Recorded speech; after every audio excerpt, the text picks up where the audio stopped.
ब्रह्म मुरारी सुरार्चित लिंगम निर्मल भाषित शोभित लिंगम जन्मज दुख विनाशित लिंगम तत्प्रणमामि सदाशिव लिंगम। शिव भक्त आजना विडियोનું ટાઇટલ ખૂબ જ સરસ છે કે જે લોકો ભગવાન મહાદેવની લિંગને ઠંડા જળથી નવડાવે છે, સ્નાન કરાવે છે, અભિષેક કરે છે, ભગવાન મહાદેવ તે માનવને સુખથી નવડાવે છે। શિવ ભક્તો, જ્યારે તમે એક જળના લોટાથી ભગવાન મહાદેવને ઠંડા જળથી અભિષેક કરો છો ને, ત્યારે ભગવાન મહાદેવ તમારી ઉપર એવી અમી દ્રષ્ટિ કરે છે કે તમારું જીવન સુખથી નવડાવે છે, તમારા જીવનમાં હંમેશા સુખ નિરંતર વરસાવે છે। શિવ ભક્તો, સુંદર કેવો મસ્ત ટાઇટલ છે।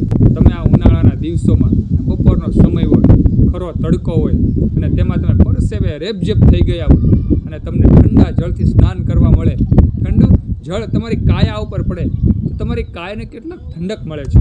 તેવું જ ભગવાન મહાદેવના લિંગનું છે। તેમાં પણ એક ઉર્જા, ભગવાન મહાદેવની ઉર્જા લિંગમાં સમાયેલી છે। જ્યારે તમે તેને અભિષેક કરો છો ને, ત્યારે ભગવાન મહાદેવને પણ એક ઠંડક પ્રાપ્ત થાય છે, તેને પણ એમ કહેવાય આહલાદક શાંતિ થાય છે, એક ઉર્જાને શાંતિ મળે છે। જે ઉર્જા છે ભગવાન મહાદેવ સાક્ષાત અગ્નિનું સ્વરૂપ છે। જ્યારે તમે તે અગ્નિમાં ઠંડુ જળ અર્પણ કરો છો ત્યારે એક ઠંડક ભગવાન મહાદેવને પણ મળે છે। અને જ્યારે ભગવાન મહાદેવને ઠંડક મળે તો ત્યારે ભગવાન મહાદેવ તમારા જીવનમાં પણ અગ્નિ રહેવા જ ન દે।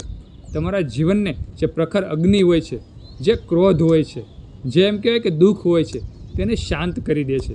જ્યારે તમે ભગવાન મહાદેવની લિંગને જળથી એમ કે અભિષેક કરો છો, જળ અર્પણ કરો છો, એટલે જ્યારે પણ તમે શિવાલયે જાઓ ત્યારે જો તમને મોકો મળે, અંદર ગર્ભગૃહમાં જવાની તમને પરમિશન મળતી હોય તો તમારે ભગવાન મહાદેવને ઠંડા જળથી અભિષેક કરવો।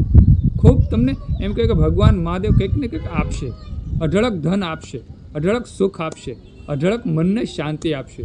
જેવી રીતે તમારી કાયાને કેવી રીતે તૃપ્તિ થાય છે જળથી સ્નાન કરો, તેવી તૃપ્તિ ભગવાન મહાદેવને પણ થાય છે। એટલે ક્યારેય પણ જીવનમાં મોકો ગુમાવવો ન જોઈએ। ઘણા મોટા મોટા મંદિરો હોય, શિવાલયો હોય, ત્યાં પરમિશન નથી હોતી, અભિષેક કરવાની પરમિશન નથી હોતી, અથવા પરમિશન લેવી પડે છે ગીર્દીની હિસાબે અથવા તેના નિયમોની હિસાબે।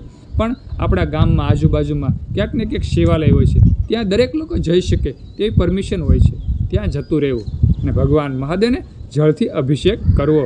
આવો મોકો ક્યારેય જીવનમાં ગુમાવવો નહીં। મહાદેવ।